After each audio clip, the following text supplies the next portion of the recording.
Hello everyone, how are you? Hey, you know what happened on Friday Night SmackDown and the main event for March the 24th. On SmackDown, there's a contract signing between Walter, your cool, great Intercontinental Champion. He's doing a great job as champion. Sheamus and Drew McIntyre. And every contract signing, you know there's something bound to happen. But on this one, Pete Dunne, Butch, whatever you want to call him these days, I'm going to call him basically beat around the bush. I'm going to call him Butch Pete from now on. I'm going to call him Butch Pete. See how that does. Maybe we get a Butch Pete chant going for him. For a new nickname. He attacked Walter. So this led to a match. And man, damn, Walter made him pay. He chopped him so hard, folks. That poor guy went over the announce table for that chop. They applied a Boston leg submission grab. Butch Pete decided not to tap out, try to get to the bottom rope for rope break, so Walter transitioned into STF submission. Again, Butch Pete got a hold of the rope, so Walter picked him up and just chopped his ass down again. Then, Butch Pete started attacking the fingers of Walter.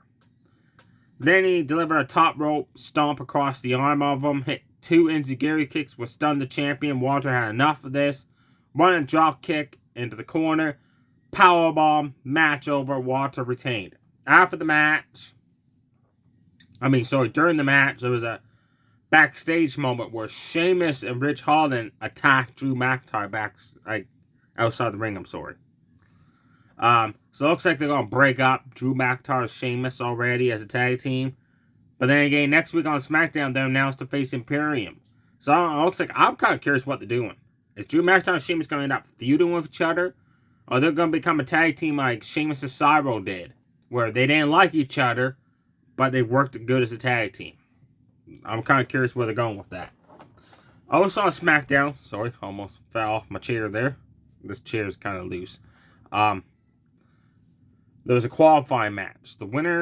Four women fought. The winning team would join Liv Morgan and Raquel Gonzalez at WrestleMania, the Fatal 4-Way.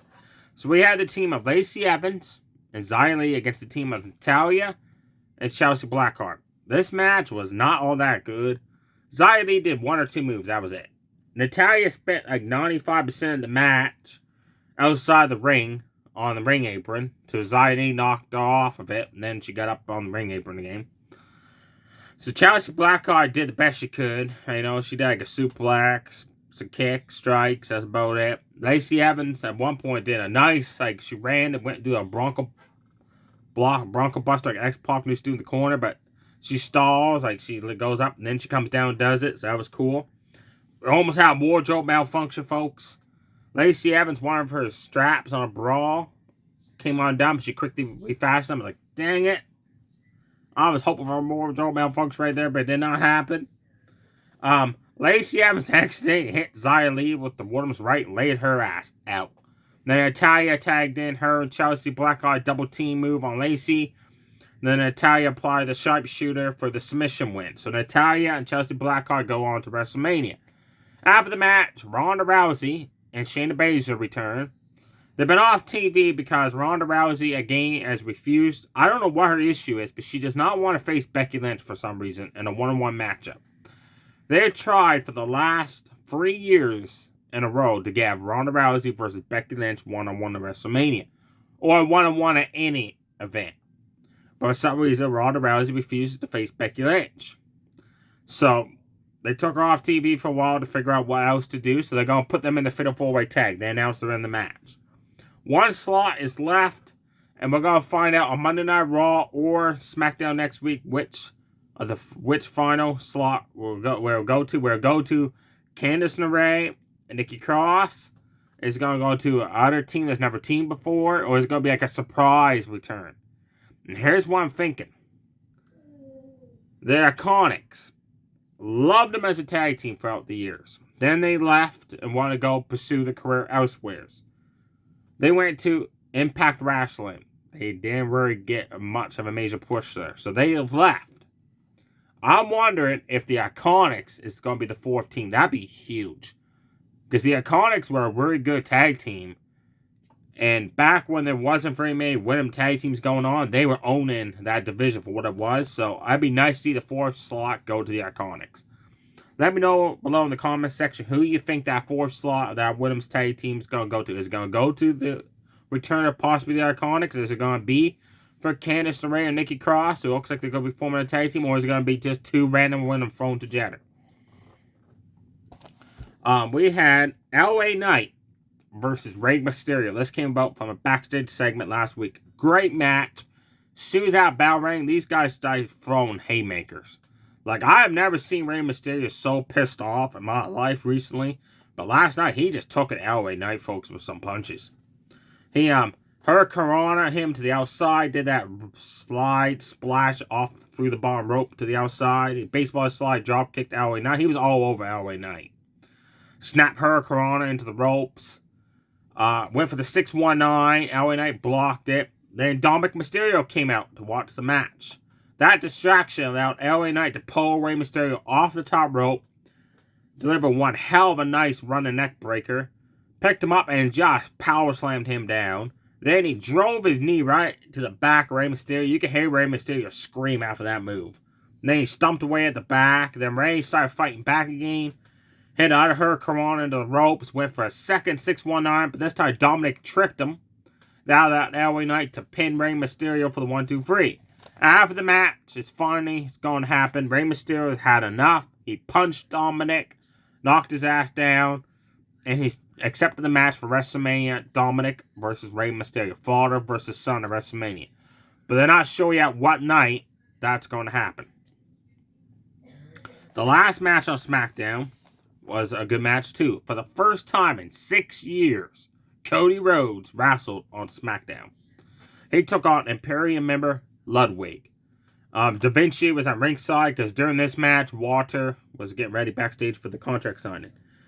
This match was good because good for storytelling. Because during the match, Cody couldn't focus because Paul Heyman and Solo Sikoa had walked out on stage and came down to the ring area, ringside.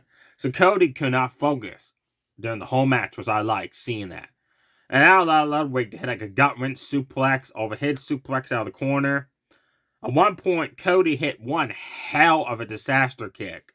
And Ludwig bounced off the ropes and just started throwing uppercuts to Cody Rhodes. That was cool. At one point, Cody hit a scoop slam, a DDT. He was getting fired up. Again, he lost focus because of Paul Heyman and Solo Sikoa at ringside. That allowed Ludwig to chop block the leg and then drove that leg into steel steps.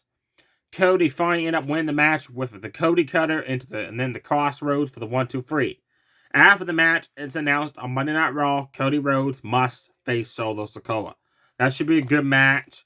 And you know, Solo's main job is just to punish and soften up Cody before WrestleMania. Also, next week on SmackDown, it's been announced 2 huge matchups. Drew McIntyre and Sheamus are going to team up to take on Ludwig and Da Vinci of Imperium. I am kind of curious where they're going with this, because now McIntyre and Sheamus, like 1 week, they've been arguing. The next week, they're pals again. Then they argue. Then the back and forth. It kind of reminds me of Sheamus and Cesaro. When they were thrown together as a tag team, they couldn't get along at first.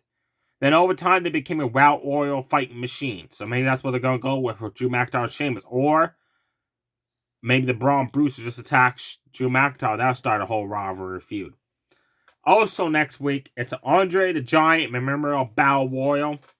I like that Battle Royal. Honestly, though, I like that whoever wins the trophy, they actually do something with that. Like, Cesaro has won the trophy. Big Show's won it. Corbin has won it. Mojo Rawley has won it. I can't forget. I can't remember who won it last year.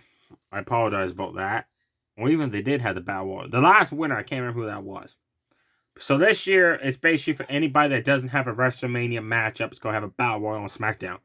Now, in the picture shown, there was the Club, Los Neforios, which is Alberto Carrillo, Angel Garza, Hit Row, all 3 members of Del Fantasma. You got Damian Priest.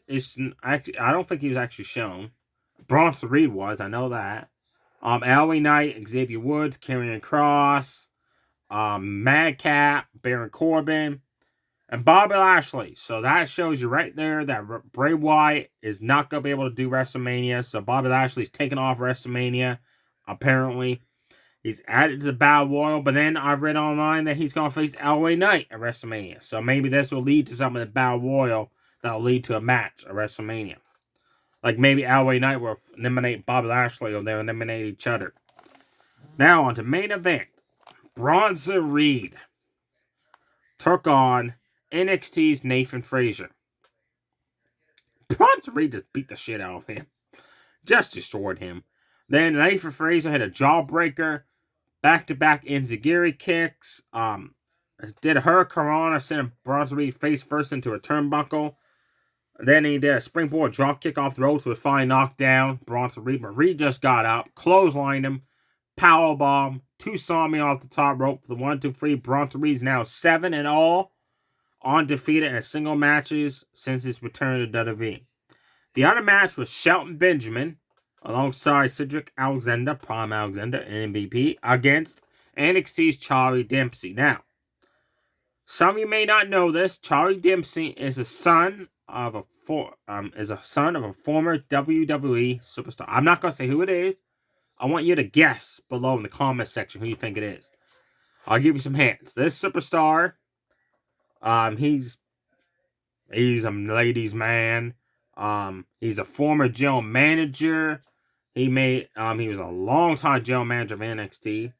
He's always liked to use brass knuckles. He's been a former King of the Ring winner, a former Intercontinental Champion, former World Tag Team Champion. He's been partners with Eugene, if you remember Eugene throughout the years. I really am not saying no more because I don't want to give away the answer.